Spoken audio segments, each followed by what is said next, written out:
Kumusta mga brad? Isa nga po sa pinaka-pinipili or pinaka-gustong motor ng mga Pilipino, syempre walang iba, underbone yan. Alam naman kasi natin na kapag sinabing underbone, mga malalakas yan. Tsaka pogi na rin. Kaya ikaw wag mong hayaang mahatak yung underbone na yan.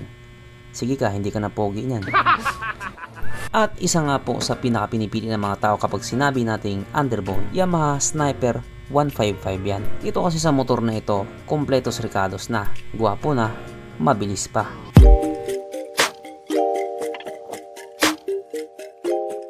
Pero syempre bago tayo magpatuloy, kung bago ka pa lamang napadpad dito sa aking walang kwentang channel, huwag ka na mag-subscribe.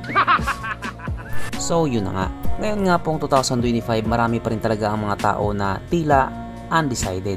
Undecided kung alin nga ba yung underbone na pipiliin nila or bibilihin nila. Syempre isa nga po sa kinoconsider nila yung presyo. Alam naman po kasi natin na may pagka-pricey talaga yung mga leading brand na underbone. Yes, isa na nga po dyan yung Yamaha Sniper 155. Isa yan sa pinakagusto ng mga tao, pero isa din po yan sa pinakamahal. Pero syempre kung yan talaga yung napupusuan mo, birahin mo na. Kaya ang tanong nga po ng mga tao ngayon, ngayong 2025, sulit pa bang bumili ng Yamaha Sniper 155? Syempre wala nang paligoy-ligoy pa, oo naman. Kahit nga po pricey ang motor na yan, pero napakasulit po niyan. Hindi lang po isa, hindi lang po dalawa, kundi marami po ang nagpapatunay na napakaganda nga ng motor na yan. Kumbaga pwede po siya sa lahat. Yung ibang tao kasi kapag nakakita ng ganitong motor, underbone, iniisip agad nila, pang top speed lang yan. Wala yan, kamote sa kalsada yan. Pa-sniper pang nalalaman, binili lang naman ng nanay. o diba? Minsan talaga may pagkabastos din yung bunganga nila.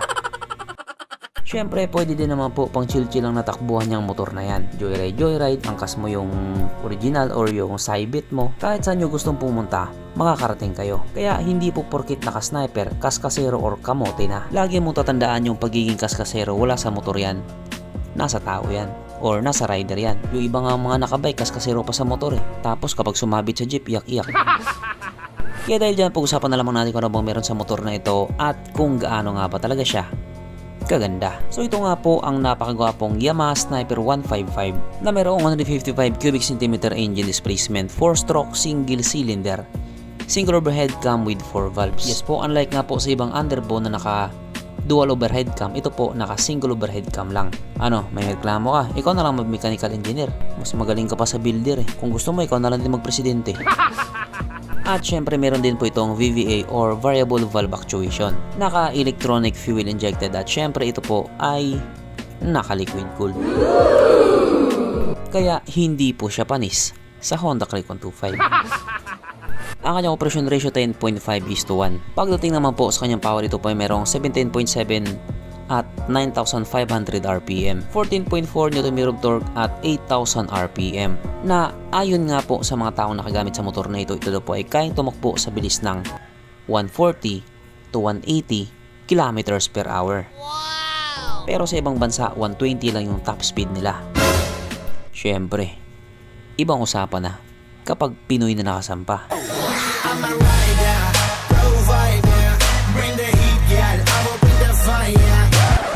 Ang kanyang tangke ay kaya magkarga ng 5.4 liters fuel tank capacity na kumukonsumo naman po ng 45 kilometers per liter. So para nga po sa isang 155cc na underbone na kumukonsumo ng ganon, matipid na po yun. Pero marami pa rin talaga ang umaangal. Hindi doon sa fuel consumption niya, kundi doon sa tangke niya. Naliliitan kasi yung iba. Medyo bitin daw kapag nag long ride sila. Kung sa bagay may punto din naman sila. Pero mali natin, next na upgrade nila, baka nasa 10 liters na yan. Hakdog. Ang sukat na niyang gulong 90/80/17 sa harap at 120/70/70 naman sa likuran. Syempre pares na nga po itong naka-tubeless. Pagdating naman po sa kanyang braking system, ito po ay naka-disc brake sa harap at disc brake din po sa likuran. At finally nilabas na nga po last year itong may ABS. Matagal-tagal nga din po yung yaw-yaw ng mga tao dyan. Buti na lang nilabas na talaga nila. Para kasi sa ibang tao, napakalaking bagay sa kaligtasan nila yung ABS. Syempre napakalakas or napakabilis ng motor na yan, kaya kailangan din talaga na may napakalakas or napakagandang braking system or stopping power. Pero yung iba naman na veterano na sa pagmumotor, okay na sa kanila yung walang ABS or yung standard version. Samahan na lang ng matinding dasal. Ang kanyang seat height ay mitaas na 795mm at 150mm naman ang kanyang ground clearance. At ang motor na ito ay may kabuuang bigat na 121 kg. So mas magaan lang siya na 1 kilo doon sa Winner X. Pero mas magaan pa rin yung Raider FI na 109 kg. Wala lang, share ko lang. Mapunta naman po tayo sa iba pa niya mga features. So ang ilaw nga po sa motor na ito, naka-LED na po. Pero naka-bulb type pa rin yung kanyang mga signal lights. At dyan nga po sa bagay na yan, marami din po ang nagre-reklamo dyan. Bakit daw hindi ginawang LED na lang? Aba, nagre-reklamo ka na naman. Ikaw na lang magpresidente. Ang kanyang gauge panel ito po ay naka full digital. Siguro next upgrade nila dyan, naka TFT display na yan. At syempre ito nga po ay naka keyless na. Maliban lang doon sa mga standard version. Yung iba gusto nila to para sa safety purposes. Ayon kasi sa kanila, hindi daw mananakaw kapag naka keyless. Kaso lang biglang kinarga sa van, agoy, finish na.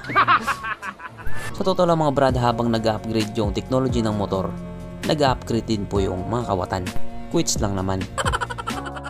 Syempre meron po itong USB charging port, pero kailangan mo pa ng adapter para kahit saan ka nga po magpunta, hindi ka na mangangamba na baka malubat yung cellphone mo, kasi nga manood ka pa ng Pornhub. At ang isa nga po sa masasabi nating disadvantage pagdating sa mga underbone, wala po talaga siyang, or kung meron man yung iba maliit, pero dito nga po sa Sniper wala po siyang underseat compartment. Bili ka na lang top box. Pero dito hindi mo na kailangan bumili ng top box, sapagkat nandito na nga po tayo sa exciting na part, ang kanyang mga suspension. So sarap ang bahagi nga po, ito ay ginamitan ng telescopic fork. At sa likuran naman, ito po ay gumagamit ng monoshock, na ayon nga po sa mga taong nakagamit sa motor na ito, maganda ang bounce.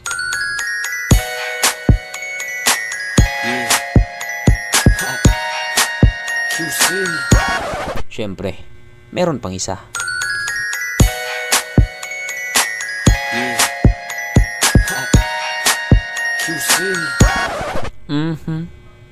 Panigurado, wala na namang nalungkot. At dahil wala nga pong nalungkot, alamin na po natin kung present nga ba sa motor na ito yung tatlong pinaka-importanting features. So, una na nga po dito ang kanyang lagayan ng stallion, at nakakalungkot mang sabihin, wala po siyang ganon. Wala siyang lagayan ng stallion. Pangalawa, wala din po siyang sabitan ng pulutan. At oras na nga po para sa ating Red Horse check, ang pinaka-importanting feature sa isang motor. At ayon nga po sa aking masusing pag-aanalisa, ang motor na ito ay kayang magkarga ng isang kahong Red Horse.